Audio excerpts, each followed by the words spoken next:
ওমরে ফারুকের কিছুই লাগলো না।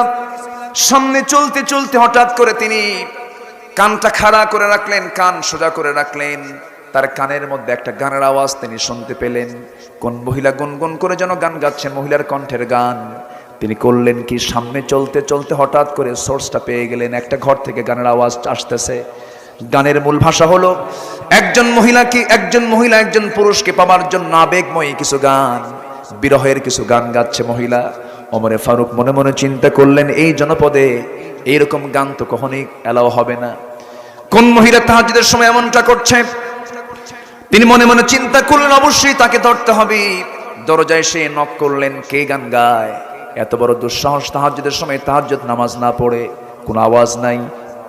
ওমরে ফারুক রাদিয়াল্লাহু তাআলা আনহু দরজায় নক করলেন, দরজাও খোলে না। ওমরে ফারুক রাদিয়াল্লাহু আনহু কিতাবের মধ্যে আসছে, ঘরটা ছিল খেজুর পাতার বানানো বেড়ার ঘর। পিছন দিকে আসলেন, আস্তে করে বেড়াটা টান মারলেন, ভিতরে ঢুকে পড়লেন। ভিতরে ঢুকেই দেখেন সামনে প্রদীপ জ্বালানো, একজন মহিলার সামনে মাথায় কাপড় দিয়ে দাঁড়ায় আছে। ওমরে ফারুক বলছেন, মহিলা তুমি কি একটু চিন্তাশীল হও না? এই জনপদে তুমি কেন বিরহের গান তুমি গাচ্ছ? গান তো মানুষকে মুনাফিক বানায় দেয়। আল গিনা ইয়ামবুতুন নিফাকা ফিল কলবি। তুমি কেন এই সমস্ত বিরহের গানগুলো গাচ্ছ? কারণটা কি? এবার মহিলা ওমরে ফারুককে চিনতে না পেরে বলতেছে, যুবক আমি তোমাকে চিনি না, তবে আমি গান গেয়েছি, মারাত্মক ভুল করেছি। একটা ভুল আমার হয়ে গেছে, আমাকে মাফ করে দিও। তবে আমি করলাম একটা ভুল, কিন্তু তুমি করেছো একাধিক ভুল, 4-5টা ভুল তুমি করে ফেলেছো। কি কি ভুল বলো? নাম্বার 1 হলো তুমি জামার ঘরের মধ্যে ঢুকেছো, আমি তোমাকে পারমিশন দেই নাই। তুমি জামার ঘরের মধ্যে ঢুকেছো, সালামও তুমি দাও নাই। লা তাদখুলু বুয়ুতান গায়রা বুয়ুতিকুম হাত্তা তাস্তানিসু ওয়া তুসাল্লিমু আলা আহলিহা। সালাম দিলেন না, অনুমতিও নিলেন না। আপনি আমার ঘরে ঢুকবেন, দরজা দেন ঢুকেন নাই। আপনি আমার বেড়া ভেঙেছেন, আমার ঘর নষ্ট হয়ে গেছে, বান্দার হক নষ্ট হয়ে গেছে। নাম্বার 4 হলো আপনি একজন পরপুরুষ, আমি একজন পরনারী।